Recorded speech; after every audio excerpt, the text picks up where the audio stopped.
Oh, yes. Shelter FootyCast live from BackChat Studios. We've got a live audience today, Skeeter. That's the Southern River Band boys, Thornley. My mother is in the studio today, Skate. So get on your best behaviour, please, Skate. Hello, Scully. Good to be here. And I know the apron string's not far attached from you, but gee whiz. Next apron strings, I think that's what you call it. Anyway, to bring your mum along to the podcast, you couldn't. My wife, if I said come and sit and watch the podcast, she'd rather stick pins in her eyeballs and then remove them one by one than have to sit and listen to us. Don't know how you operate, mate, but the women of my life are big fans of my work in media, Skeeter. So I'm very happy to have Mum in the studio. We might actually get her on a microphone in a second, Skate. That'll be fun. Now, socials, Shelter FootyCast. You can follow us there. FootyCast at shelterbrewing.com.au. You can send any questions there, Skate. We've got the Bottle Mart Roughie of the week this week. Have you sorted? I have. You know, bizarre. I would say your life out. Left field. What do you mean? Left field. Anyway, you don't need to go left field. You just need to pick a team that's not expected to win. No. Well, no, it's got to be $3. And there's not even a $3 price outside of this weekend, really. So no, but there has to be. Or the Eagles. We're not touching them. Anyway. I'm going left field. Just bear with me. Bottle Mart Roughie of the week. Start your footy weekend at Bottle Mart. Grab your shelters where Bottle Mart has you covered. Of course, Skeeter, they released the... I need to figure this out, Jaden. Just give me 2 seconds, please. Skeet, can you tell us something interesting while I just pad for 1 second? Well, can I give you some news that I saw broken radio this morning? Breaking news, Shelter FootyCast. Yeah, which is the fact that in August, Eagles are going to, with the consultation of the WA Footy Commission, back in 2003, the Glendinning Allen Medal, or the Glendinning Medal as it was back then. Ashley Sampi voted best of field by the media representatives. Ross Glendinning overruled. Michael Gardner won the medal. We spoke about this on the FootyCast. Yeah, so at the end of the day, the Eagles have come together with the WA Footy Commission, I believe, and there's going to be a joint winner of the medal retrospectively. So Michael Gardner, Ashley Sampi, I believe, in August at a pre-derby function. Good on you, Ash. He's unreal. He's got some health issues at the moment. We know he took the mark of the year in 2004, but I reckon that'll mean a lot to him and his family to get that, albeit it's a medal, and some say it's not a premiership, etc. But I tell you what, if you haven't won a premiership or haven't won a medal of best on ground in a major game, that is going to be a very nice touch, I think, for the club and all in footy. Well done, Skeeter. We like the breaking news here. His nickname's Pup, Ash Sampi. Pup. Yep, old Trinity boy, and he could fly as well. He was absolute gun. But players that played with him around 05, 06, 04, those areas, rated him. He was the most talented player on the list. Wow, that's saying something. Judd, Kerr, Cousins, all those guys, they'd have Ash Sampi in a tier by himself. He used to be able to do things that none of those blokes could do. I reckon similar to my opinion about Lewis Jetta. People, and Ash unfortunately wasn't able to continue in the game, but his potential and talent was next level. I mean, Chris Lewis, when I was sort of growing up, he was that innate, just that indigenous brilliance, which makes our footy so good. Now, Skeeter, we know that your action on social media is quite poor. It's quite poor. I did a tweet today. Did you? Do you know what Instagram is? You know what Instagram is? I have. I've got my daughter operates that for me. Did she see that I tagged you in a post a couple of days ago? No idea. Right. So Frothtown, you know how we've been speaking about Frothtown, correct? So to celebrate the release of the festival map, they put a competition together. It's to win the golden glass. And I believe the golden glass, you just get free refills everywhere. So now you've perked up, haven't you? Yeah. Golden glass, you top it on the bar. Yeah. Anywhere you go, free, right? Or do you think you're going to get free anyway? Is that why you're confused? I don't normally pay to go to pubs if I can avoid it. So all you have to do is tag a mate over at froth.town on Instagram. You tag a mate and where you're going to be found on the map, right? So I tagged you. And what happened? Yes, sir. I said, at Mark Reading 7, right? And then what we'll be doing, where we'll be found, drinking all the beer is all I said. So we're in the running. Okay, did I respond? Well, you didn't have to respond. We're in the running. Okay, fair enough. Very good. You had to be over 18 years old. What if your mum jams across all this Instagram panorama? She's probably better than you, actually. Wouldn't surprise me. Now, if you're watching along on YouTube, you can see a couple of birds here. Is this Skeeter and Scully sitting up here? What do you think? Just a couple of feathers on top. So Mum's knitted these. Mum's an amazing knitter. She knits dinosaurs, she knits clothes, she knits birds. She had an Eagles one. My little boy Nash took it to the footy on the weekend. Lasted about 5 minutes before he lost it. So it was an Eagles bird like these ones. It had 31 on the back. It was called Scully. Oh, jeez. Right? And Nash has lost it in 5 minutes. So if you went to the footy, you've seen one of these birds hanging around that it's a West Coast one. His name's Scully. and Nash would like him back. Okay? Happy with that, Skater? Do you still get, like, even though you're married and you're supposed to be a grown man, does Mum still sort of potter around you and help you? Do you need anything iron, Will, or anything that might help? Mum, can you go over to the microphone over there? Can you just jump up over there, Mum? I'm just going to turn this microphone on. Say hello to the audience, please, Mum. Just prove you're in here. Hi, everybody. You got any questions you want to ask, Mum?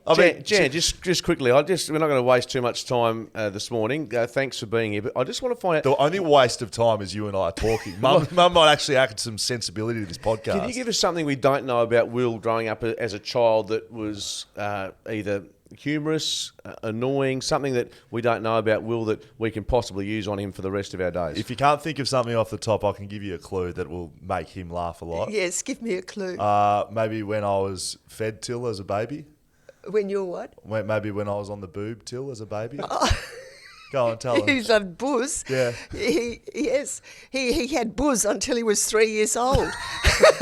So hang on. I'm seeing visions of Little Britain here. I was breastfed till I was 3 years old. Until he was 3 years old. Yes. and, he was a and some mummy's may boy. say I'm still on the team.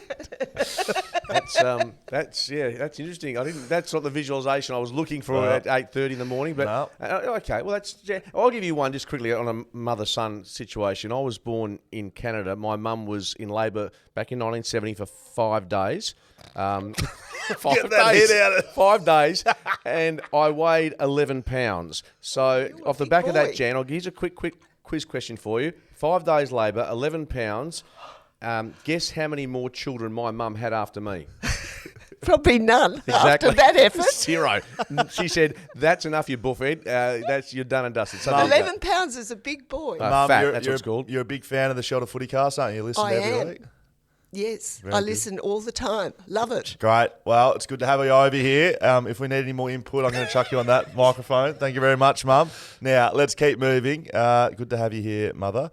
Now, breaking news, we've been through that. There's been a fair bit to go on this week in the footy, so we're going to break those down. Jordan De Goey, 3 weeks, right or wrong? Yeah, right. Move on. Done. Happy Dusted. with 3? Absolutely. I am too. And we've discussed the ramifications of the Eagles and how they didn't react. And I discussed it. And right. and Simo's basically said, in hindsight, should have been a bit more shown. So we've moved on from that.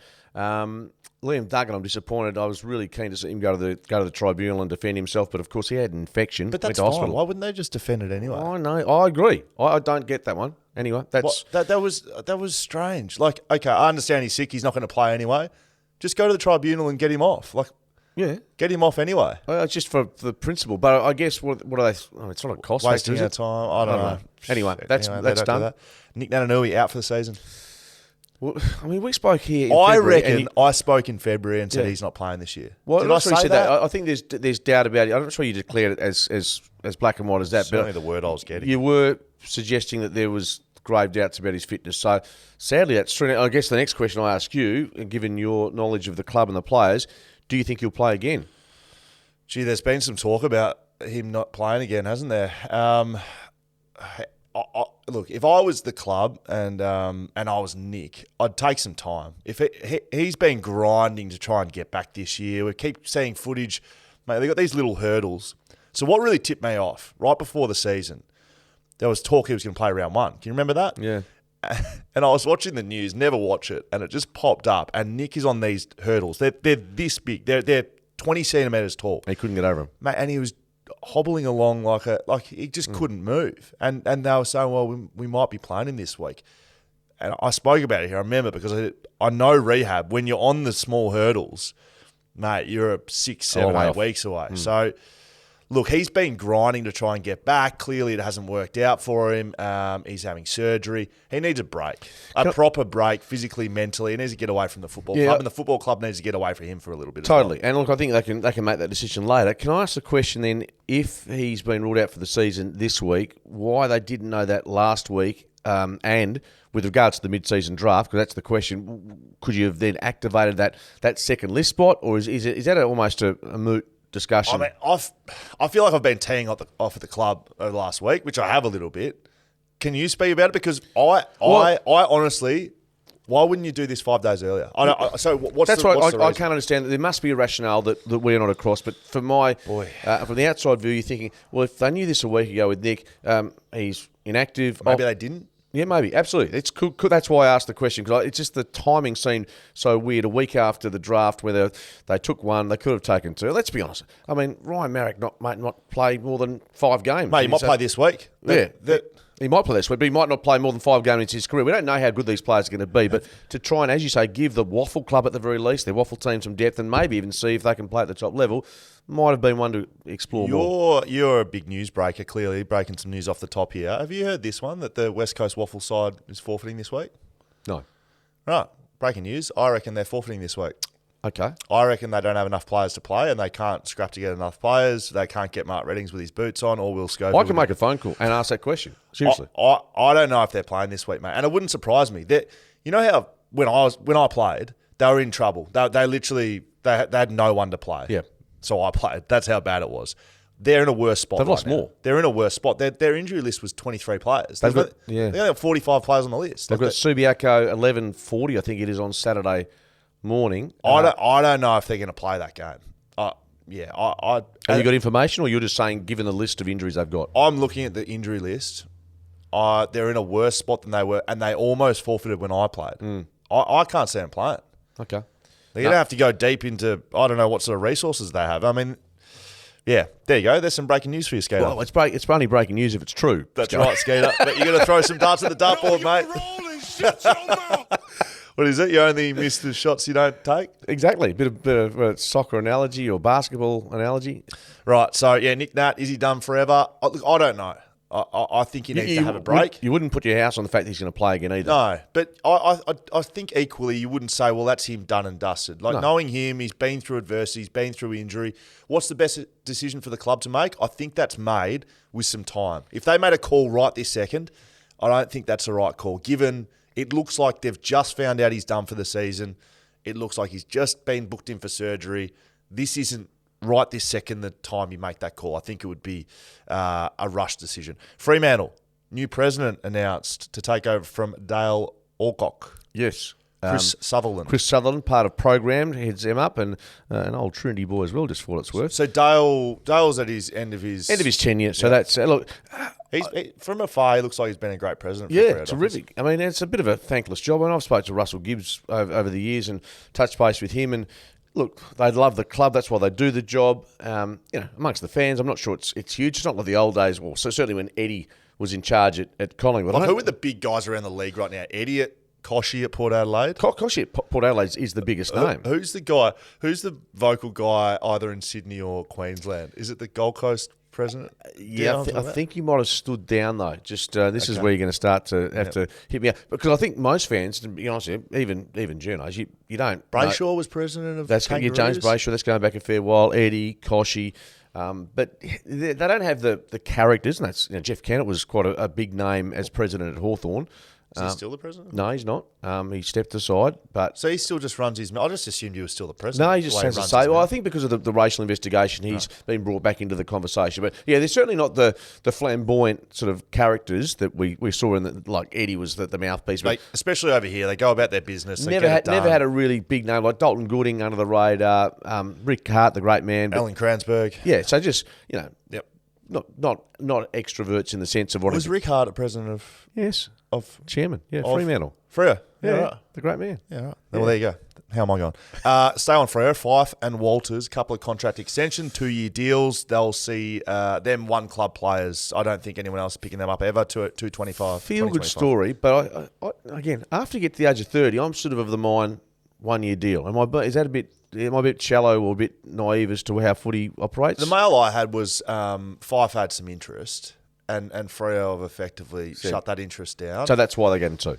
I think it's a good move. Usually I'd be critical of it, and I do agree with the 1-year contracts for... After 30? Yeah, might be because I was on 1-year contracts for about the 24. whole life. but I think, seeing at West Coast, you've got these older players on big deals and they injure themselves, and the club holds all the risk. Like, the players aren't at risk here. No, that's what I'm saying. Why would you, as a club, offer, say, Michael Walters 2 years... Why would you offer Nat Fife 2 years? Well, so Nat Fife, maybe Nat says, well, if I don't get 2 years, I'm going to continue to look elsewhere. Yeah. Because I think he had a fair bit of interest.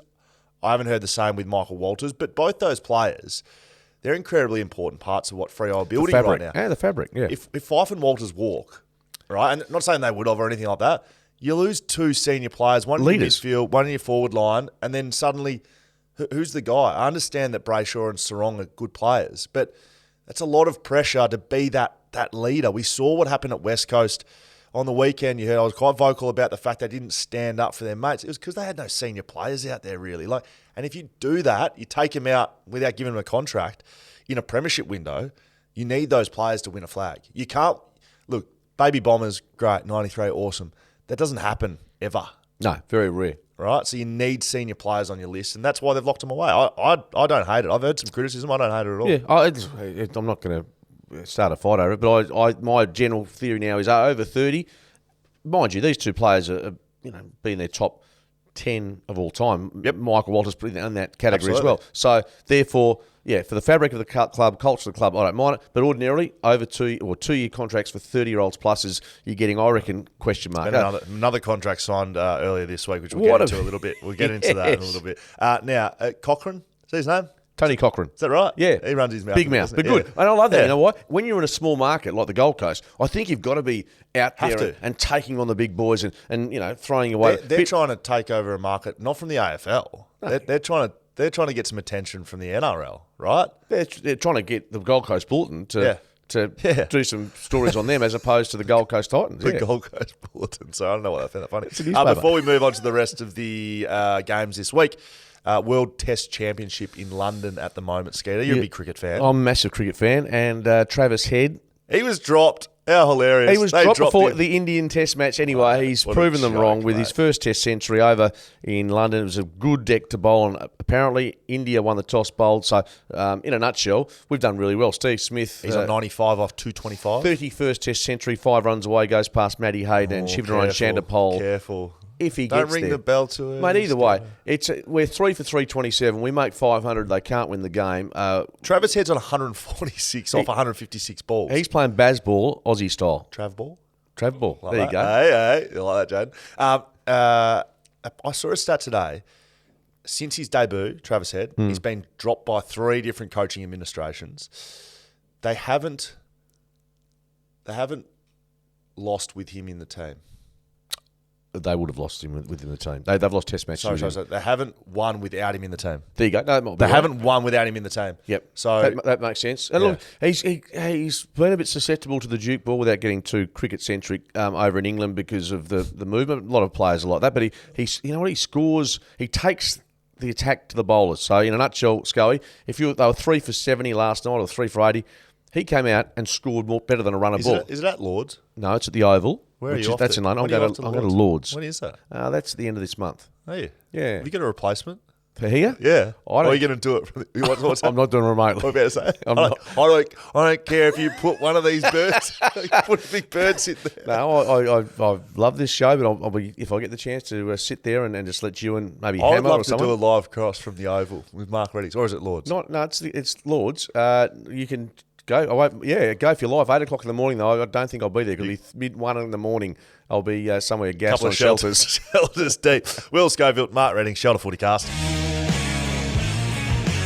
Now, finally, we got some Western Australian action for both teams this week with Freo with the bye. Last week, Adelaide play West Coast, 2:35 Adelaide Oval. Adelaide have had a really strong home performance record this year. They've been poor away for home, but this is not one of these games. Taylor Walker, 250th game.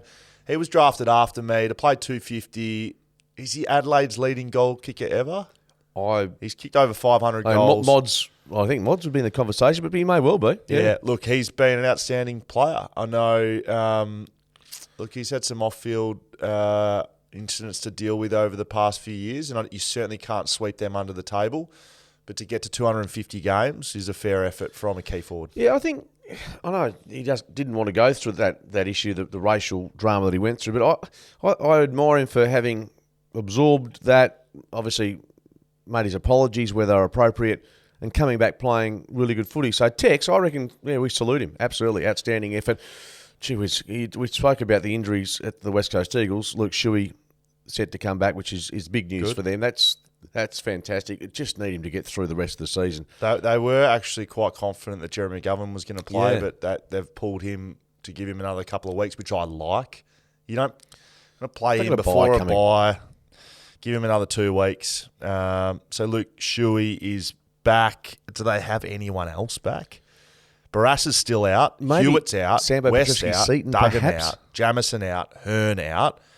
Clark will come into the team. Okay, as a starter, yep. Petrevski Seaton will come back. Yeah, the Corky. Edwards is a chance to come back. Tommy Barras, I think, might miss again. Tommy Barras will be done. True and Chesser may be the guys out of the waffle. But that's what I mean by, like, Harry Barnett's in the squad, but they don't want to play him. No, you don't. And you know why. I've seen him. And look, you can just see he's not AFL ready. And that's what happens to young ruckman. And so they would never want to play him. Protect him. And you know but what? they may have to, mate. They don't have any players. No. I just named 6 players that are going to be out, and I can't name 6 to come back in. Yeah, and you're thinking of what we've spoken about with Nic Nat, and not suggesting that Barnett's going to have to accelerate his development to a point where he plays next year. But they're, there's lots of question marks as you said about the list and what's moving forward. And wow, it's just every possible injury and setback they could have in the last 6 months has gone pear-shaped. Taylor Walker, leading goal kicker, 564. Tony Modra on 440. So he passed him Fair a while ago, difference, yeah. Skater. Thank you for that. Bottom up roughie of the week. Now, I'm just asking. yeah, I'm ready to go. Do you want to pick? Are you going to pick West Coast? I'm going to pick a. Oh, you're doing it here? I'll do it right now. No. No, I'll wait. Yeah, I would like you to wait for the bottom game. up roughie of the week. Yeah, no. I'm picking Adelaide by a decent amount. Yeah, so am I. Okay. What? No, we're talking over 70? No. Adelaide have scored over 100 their last 6 games at Adelaide Oval. So if they do that, West Coast certainly don't win. I can't see West Coast winning. No, but I think Elliot Yeo, I think having him back in the side, hopefully he can back up after last week. And I asked him how he'd pulled up. I saw him on Monday. Who? Elliot. Saw. Well, yeah, I asked him how he But a pulled good up, and it was like, yeah, he's okay. It wasn't like, yeah, he's great, good to go next week. Oh, no, he said he was sore. I mean, but I said a good sore. I said, yeah. But, Okay. That's... Don't want to be late knows? withdrawals, mate, seriously. Okay, we're both picking Adelaide. Fremantle v Richmond, the other West Australian team, of course. Freo going well before the bye, really well, to be honest. They're still not in the 8, though. They play 5:25 Saturday, Optus Stadium, a home game. Is this Freo's chance to really solidify that form against Richmond, who are a good side, not a great side, have been going okay, not good. They've been inconsistent. They beat GWS, in a last-minute goal effectively on the weekend. Freo beating Richmond, you just want them to do it and continue their run. Yeah, this is a real banana peel game because, Richmond averaged 99 points a game on the road, Yes. so they actually play some decent footy. They're one of those sides. We saw them against the Giants. If they get up and running, we know that Lukey Ryan said he's going to take Dusty on the weekend. I like that. Yeah. Do you know what I mean? Like, no Totally. I like that. It's great. I'll get him. I'll play on him, and that's good. That's a big match. And bear in mind, Darcy missing, so Luke Jackson gets the job in the ruck solo. Seb Kuek, absolutely dominating. Yeah, for Peel. Dominating? Yeah, but you saying as a forward or as a pinch hitting ruckman? Forward ruckman. Yeah, possibly. Yeah, I don't know. I still want to see a bit more of him before I'm convinced he's ready. I think we called a game with him and he was dominated, like one of his first games for Peel, and he did his hammy. He's got this amazing vertical leap, hasn't he? He's been playing really well, so look, I wouldn't be surprised if he gets In the squad? in. Yeah, possibly. Maybe. Oh, look, they've got to make 2, obviously, with Jager O'Meara out. Yes. What's he out with? Suspended. That's right. Jeez, it feels like It feels like a month ago. So he'll come out. You'd think Will Brodie comes into the side. Yeah, he's been getting. I think he got 30. But Matty Johnson, Erasmus, They've got enough mids to put. Yeah, they've got reinforcements there, no question. As we said before the break, just Fremantle would have liked that momentum to continue. So they just need to be able to find a way to switch back on. Richmond come over here a bit buoyed, caretaker coach, maybe the shackles off a bit, playing more freely. They're a dangerous side, and if there's a bit of weather around Scully, that brings them even more into the conversation. They're always dangerous. Like they've just got too many good players not to be dangerous. Yeah. I probably Josh Tracy. I liked him as that backup ruck last week when Cyril Darcy went out of the team. I've played with him as a backup ruck. His effort around the footy's great. It could be a bit of a, not that it's similar players, but Jake Waterman type areas for West Coast where a forward who traditionally might be at, in the 10 touch range, you get them up the ground and they compete and you get them into the game. And then when they get to forward, they feel like they're in the game. They get the confidence levels up. So maybe no Seb Kewick, I don't know. Yeah, and Toby Dankervis, of course. I mean, in the ruck, it's going to be a real test for Jackson. Daniel Rioli's 150th game, which has been terrific. He's moved to the back line basically over the last couple of years, and he's been a really good rebounding defender for them, which he didn't start his career like that. He was a forward, he was a midfielder, so he's been giving them some rebound out of the way there. In the last two Freo Richmond matches, neither side has reached 60 points. Last year, a draw in round 19. That's right. Was it Noah Cumberland who had a mark outside 50? And it was at Marvel Stadium. Richmond is averaging 99 points on the road this season, ranked number one in the AFL. Yeah, I said that about 2.5 minutes ago. But you know what I listen to? Not that you. See, Jan was nodding it, so I heard this about. I was listening to Mum, not you. Okay, fair enough. Anyway, so they can kick a score on the road. Yes, they can, and if it's a bit wet, I think that plays into their favour as well. So they come to town not as favourites, but certainly I think they get to dismiss them would be folly.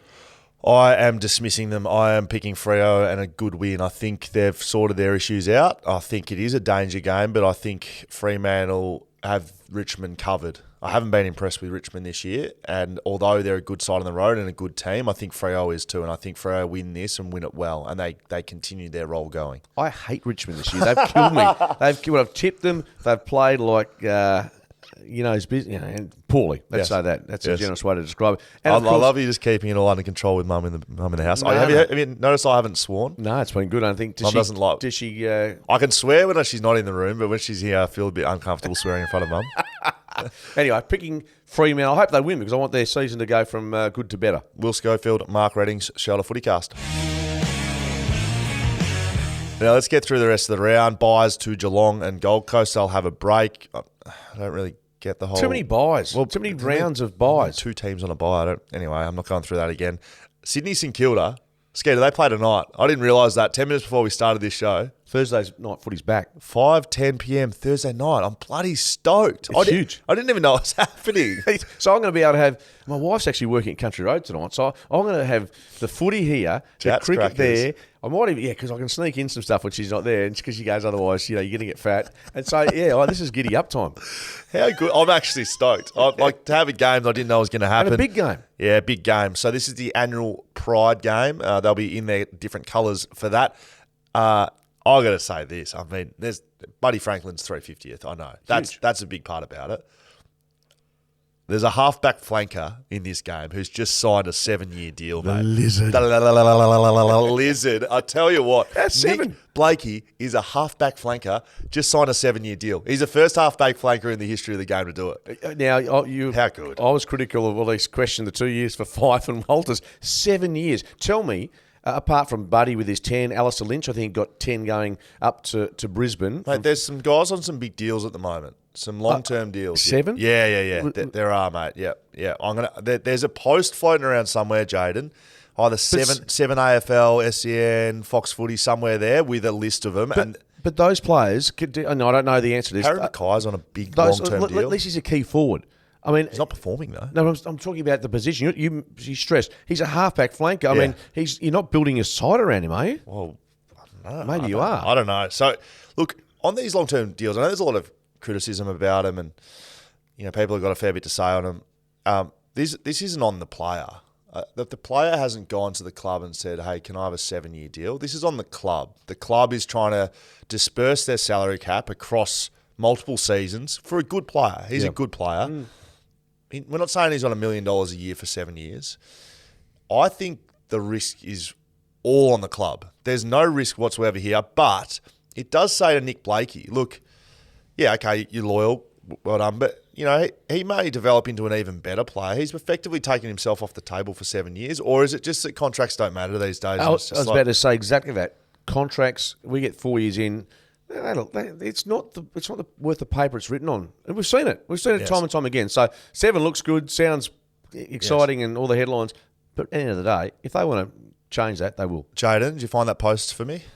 I have. Great. And welcome back to me on the mic. Yes, congratulations. We let you back on. Thank you. And a solitary confinement. You better be right this time, or it could be a month ban for you. Look, I've got it. Areas. I've got it. Do you have I've said that before. Harry Mackay's got 7 years. Clayton Oliver's got 7 years. Kerno's got 6. Wow. Petrarca's got 7. Jacob Hopper's got 7. Tim Taranto's got 7. Josh Kelly on 8. The list goes on. There's a bunch of them. They're all good players. Yeah, no, that surprises me, the number of that long-term deal. I Pretty sure Tommy Barrass signed a 6-year deal last year. I remember going back in time when Peter Tom Simic... Barrass has got 5 years. Thank you very much. Last year would have been 6, thank you. Peter Simic and Carl Langdon got 5-year deals in the 90s, and they never played, of course. Carl the front bar this week. He's on the front bar. What's today? Thursday? Today? No, well, he can't be, unless he's flying out this morning. Maybe he is. Maybe it was a pre-record. No, he was doing the front bar, so... But I've seen, they've been putting footage of Carl Langdon up on their Instagram page. You wouldn't have seen it. There's one of him with his white peroxided hair. Dickhead. Yes, it looks like some sort of catwalk. There's girls in West Coast gear. Guy McKenna's in there. Carl's there. Chris Maney's there.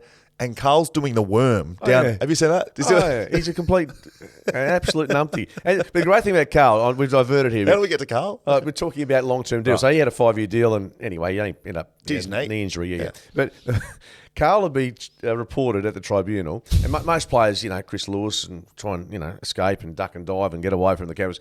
Carl would come and go, right, who wants to talk to me? And so he'd be great. No wonder he went into media. Exactly. Now that's why I love the fact that guys like him went into the media, because he was prepared to talk to you after a loss, after a win. Yes. So I reckon that's great. But yeah, Sounds like someone else I know. Me. Buddy's 350th. massive, isn't it? Yeah. I'll tell you just a brief story. I did read this in the Herald Sun, but Surprised I think you haven't retired him yet.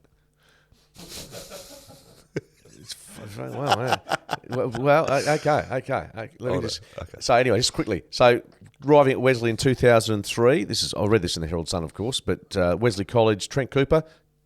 Teaching maths, of course. AFLW, Fremantle, etc. Explained that when Buddy arrived, within 2 days, he basically owned the joint.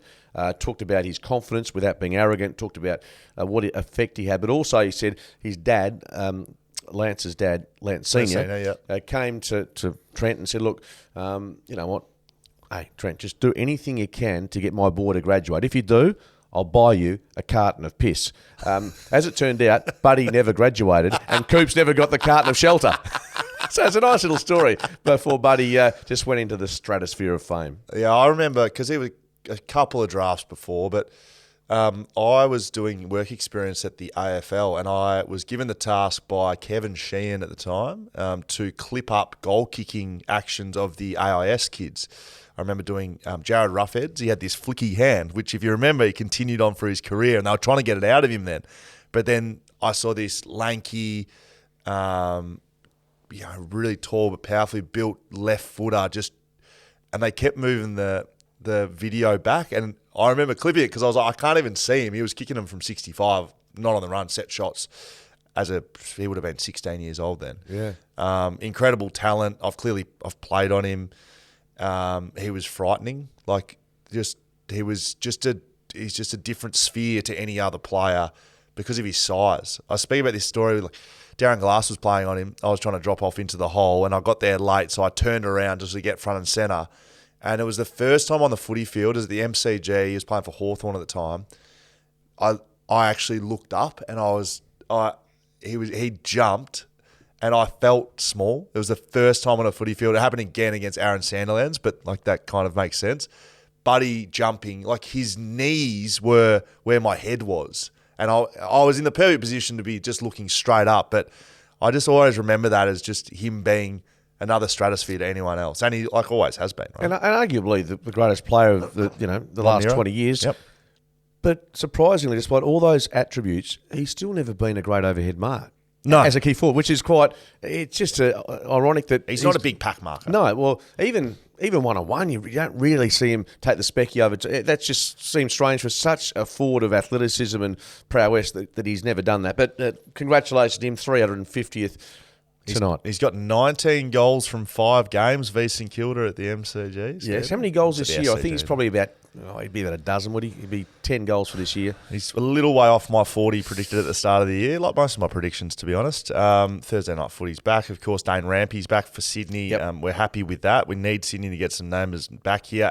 Angus Sheldrick is going to play, not his first game, but certainly brother of, and so he's a bit like his brother, sort of low to the ground. Yep. Just a real bull. I'd like to see Mitch Owens back as well for St Kilda after some weeks out with that nasty That was a horrible concussion. concussion. That's huge. Who's winning this? Well, I've got Sydney winning it, but I've also got my Bottomart Roughie of the week. Wow, This here we isn't go. $3. This is 100 to 1. Wowee. So, Bottlemart Roughie of the Week. Start your footy weekend at Bottlemart. Grab your shelters where Bottlemart has you covered. I'm saying, and it's just, I've got no, that Buddy Franklin will retire after tonight. Wow.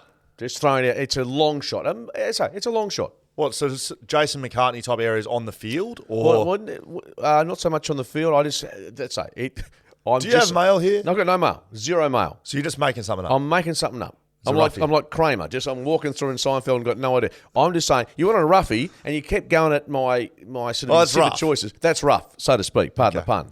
Buddy's kicked 10 goals this year, so... he's hasn't 40 quite got shy. to 12. Yeah. No, Anyway. I didn't say 50. Did I say 50 or 40? 50. I didn't say 50. And I said he'd retire before the end of the year, so I've got to get moving. Right, okay, there you go. Skeeter's Bottomart Roughie of the Week. I haven't picked mine yet. What happens if I get that? Surely I deserve a carton of shelter. I'm going to have to pick Hawthorn. What was that? If I get this Bottomart Roughie right, I deserve some love here. Don't you think that'd be the best Bottomart Roughie of the year by a mile? We'll give you a six-pack.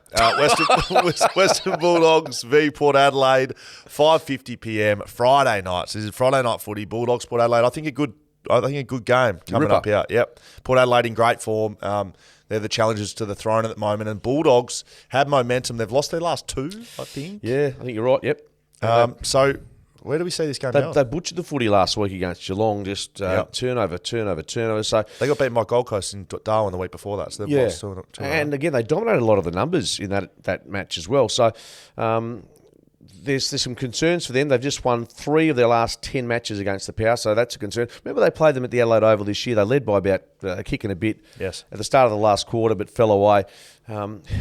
Port's been up for a while, but gee, they're playing some. They're equal to Collingwood as the best team in the comp at the moment. They're quite good at Marvel as well, aren't they? Yeah, they play it well. They play that ground well. Dixon and Travis Bowie returned to training. I don't think either of them are coming back into the side yet, though. Western Bulldogs, Ed Richards did his hammy last week.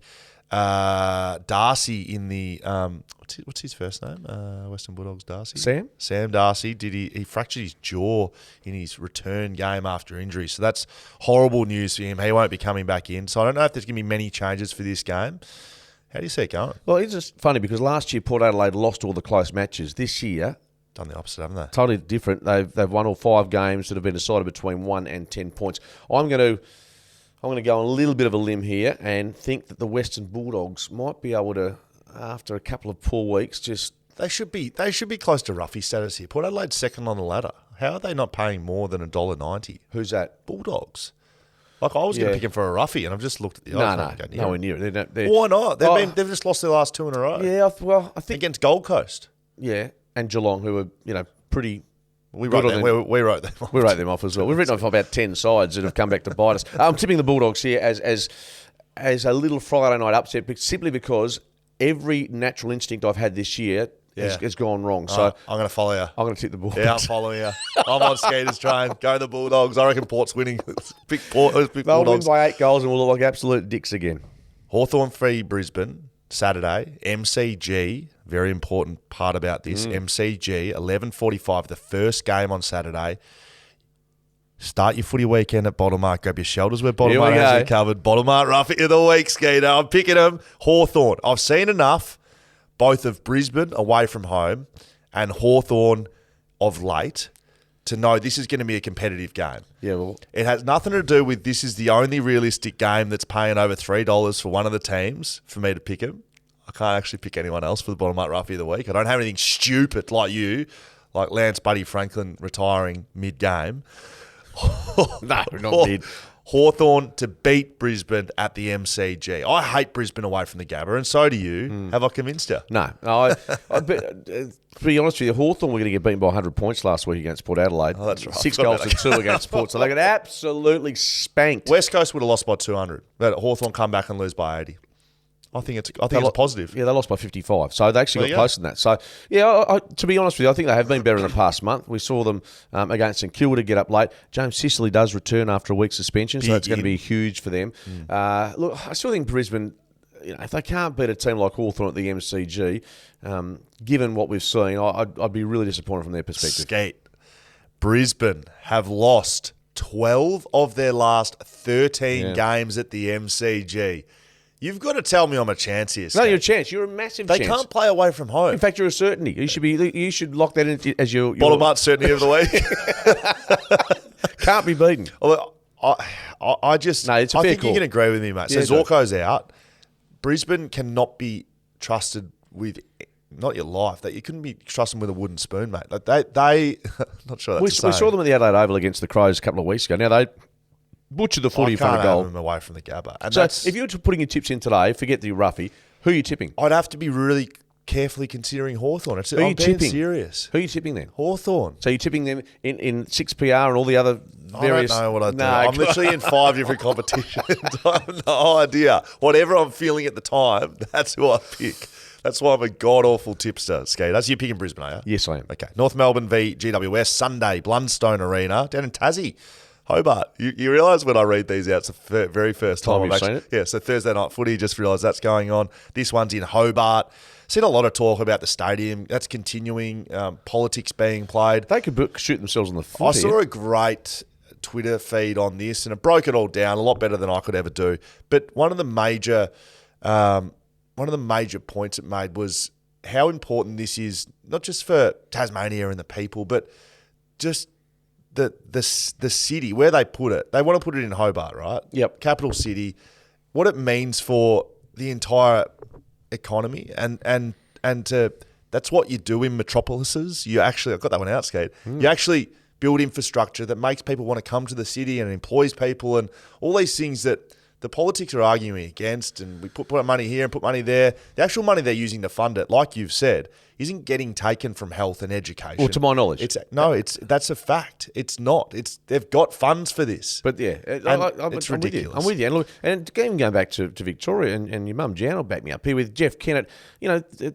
Federation Square. Now, there was a lot of criticism over that, but when people go to Melbourne now, there's events that happen there. I think building infrastructure for entertainment, for sport, it's great for the community. And without knowing the specifics of Tasmania, I agree totally. And even I saw a tweet yesterday: the Foo Fighters are going all around Australia, but they're not going to Tassie. Don't have the right stadia it will remain a bush league down in Tassie if they don't get this right. They don't pull the trigger on this. Well, and they've got only themselves to blame. And people are saying, the government and the AFL have made this life too hard by having them to make and build a stadium.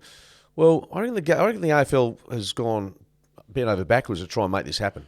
Both of these teams, North Melbourne and GWS, lost on the weekend after making to 100 points. They lost by a goal each in pretty much identical side games to sides above them on the ladder. Who bounces back in this one? North are looking better under Ratton, I think. Alistair Clarkson, there's starting to be rumours that he's ready to come back.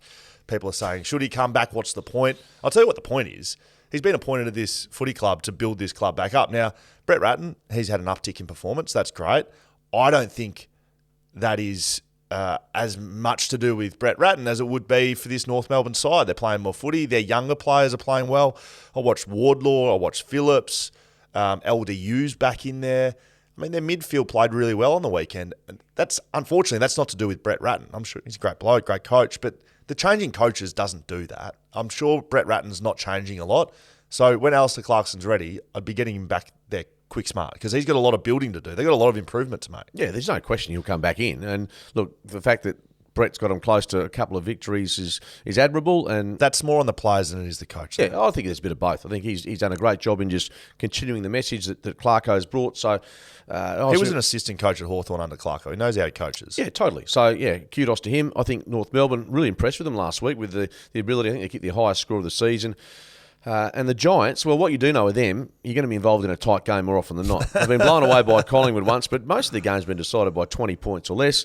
It's a little bit of a tricky game for the Giants, I would have thought. North would give themselves a sneaky chance of racking this one up. No Jai Simpkin, no Hugh Greenwood, both out with concussion, I believe. Yep. So I don't know. Cunnington maybe comes back into the side. I'm picking GWS. Daniels is out with a hammy, but I'm picking GWS. I think they're the better side. Yeah, I think they've been playing more consistent footy. I think away from home, they're a little bit questionable. They're very questionable away from home. I'm not saying this is North Melbourne's home, but it's their home game. Yeah, no, this isn't a fait accompli, but I would have thought that it's going to be a win to the Giants. Fait accompli, Jesus. It's a French Open on this week, by the way. I've got some definitions to run past you at the end of this episode. I might not know the answer. We've had some user feedback, actually.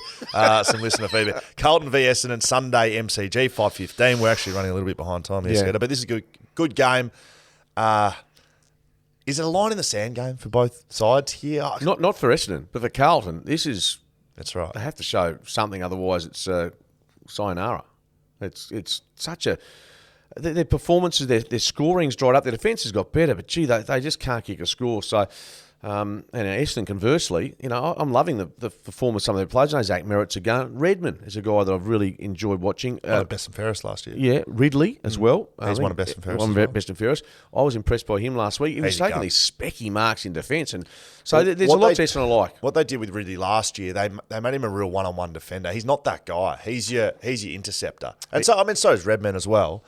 I was quite critical with Essendon's list build that perhaps they didn't have the spine. But Brad Scott, smart man, he's got them playing to that. The way they play supports that, that they don't have the big spine of players. But they're developing and they're young. They're easy run home starts now as well. I think Essendon beat Carlton. Yeah, it probably do. I mean, but put it this way, I want to tip Carlton because their record against them is good, but... Stuff them. There's been nothing in the last 6 weeks to make you think, they're going to snap out of this. They've scored less than 60 in each of their last 5 matches. Did you just tell me that as well? Yeah, I think it was 44 last week. They just can't kick a goal, and they're getting some opportunities. No. Put them in the bin. Yeah, I'm the same. Essendon. Melbourne v Collingwood, 1:20 Monday, MCG, King's birthday clash. Yeah, I reckon this is the match of the round. Match of the round, but also a really tough game to call. I think this will be, of course, the big freeze, thanks to MND. Yep. Great cause.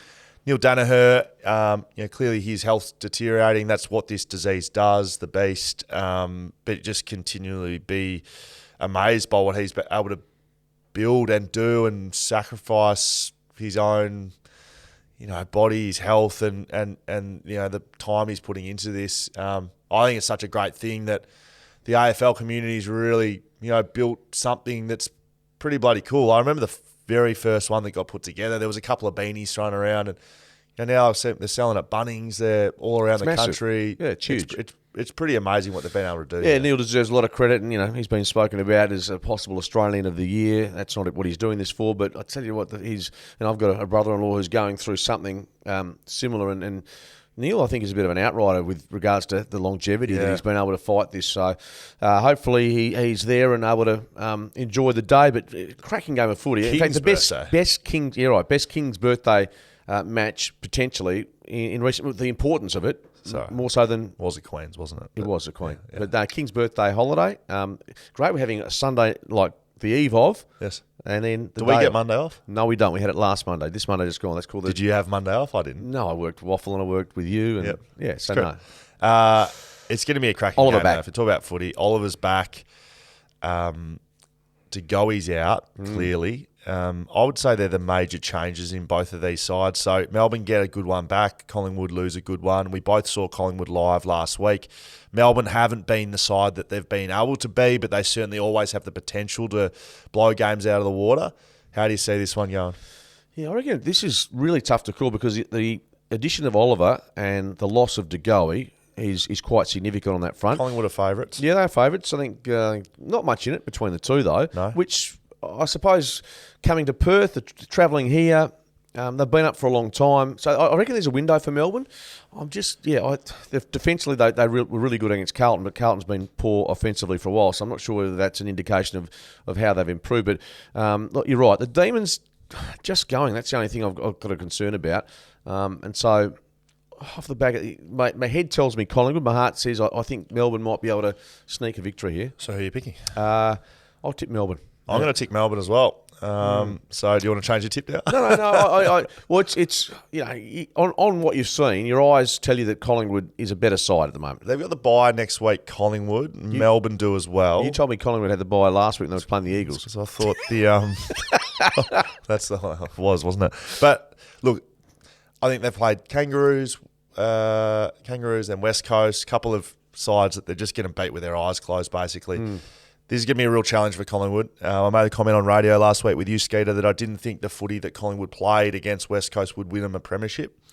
I still stand by that. But against good sides, that's where you see their true colours. So if they stand up, they smack Melbourne here, I'll retract that statement and I'll just continue on my merry way. But I just saw some things that I think they need to really improve on to win a premiership. And that's the contested nature of finals footy and the pressure that gets put on around the ball. I think at stages Collingwood didn't handle that heat that West Coast could bring, which they're not the best side in the competition.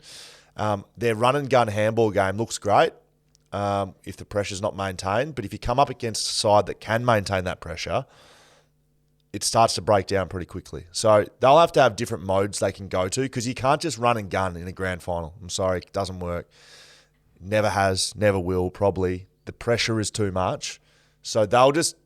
I'm not saying they can't win a premiership. Just don't misquote me here. They're favourites to win it, and they probably will.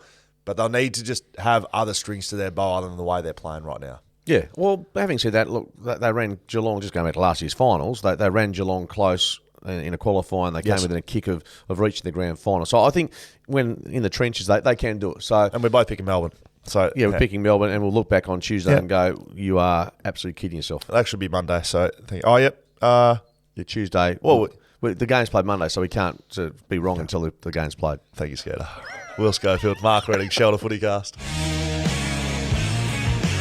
You absolute numpty, Skater. Now, what else is on the cards? Okay, now I've got a couple of things here. So this is on Collingwood. Dacos gets the ball in defence, then the whole middle opens up. He chips to the wing, then sprints 70 metres straight down the middle and eventually gets the ball back at full tilt. Could opposition teams have players just to interrupt and get in the way? Because you see the same thing happening time and time again. One time O'Neill was only 2 steps behind him for the whole run, but it wasn't enough to stop a Dacos goal. That is from B. Wood over at YouTube, I believe. It's about Dacos and stopping his run. Look, I agree. I've said it multiple times. If it was that easy, though, Sco, why aren't clubs doing it? You're talking about the tagging. I've not seen him be physically barraged outside Giants. Outside, no, it was Sydney, wasn't it? Outside Sydney, yeah. It was Sydney, and they did it for 3 quarters. They dropped it. He had 15 and a goal in the last quarter because they had to try and win the game. I promise you, this bloke is a night. I met him the other day. Nice bloke, like a really respectful young man, playing some of the best footy you'll ever see. And I'm never going to take that away. If you get someone to physically barrage him, I'm not talking about fighting him. I'm talking about harassing him. I'm talking about like guys I play with, Mark Hutchings. If you got someone that didn't leave 5 centimetres from him, he wouldn't.